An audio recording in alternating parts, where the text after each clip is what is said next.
And here at home, President Biden announced a ban on U.S. imports of Russian oil, a big announcement that came yesterday. In the last 24 hours, American companies like McDonald's, Starbucks, Coca-Cola, all halting operations in Russia, trying to take a stand here. But despite those sanctions, efforts to show support for Ukraine are actually hurting some local businesses that have nothing to do with Russia.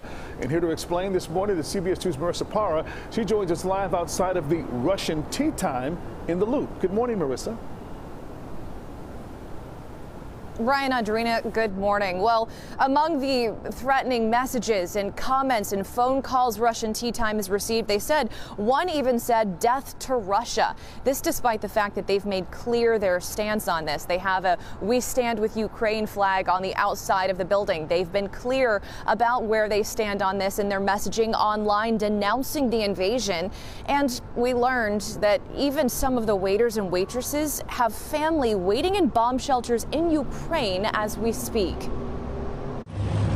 In the days following Vladimir Putin's invasion of Ukraine, the rush to dump Russian products is leaving select American businesses in the dust. We have received a lot of aggressive, almost threatening messages online, as well as phone calls. Russian Tea Time reports phone calls, threatening comments, and a rise of one-star reviews from people who never stepped foot inside. A couple commentaries that were very disturbing. One was death to Russia. Somebody wrote, "This place is a dump. Get out of Ukraine." Vadim Muchnik founded the Loop restaurant with his mother in 1993. He was born in Uzbekistan. She was born in Ukraine.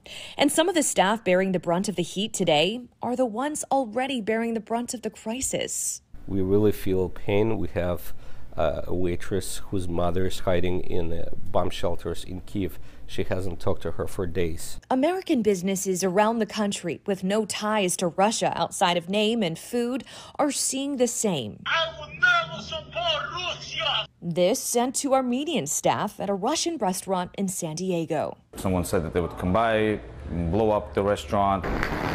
With tensions at a boiling point, Russian Tea Time says while misguided hate is brewing, it's overshadowed by support. For every 1 or 2 negative reviews, there are 2 or 3 positive reviews. So I think they're drowning the voices of negativity. There is definitely, silver lining in it. Now, we've seen some stories of establishments dumping the vodka that is imported from Russia, but Russian Tea Time says they have a different idea.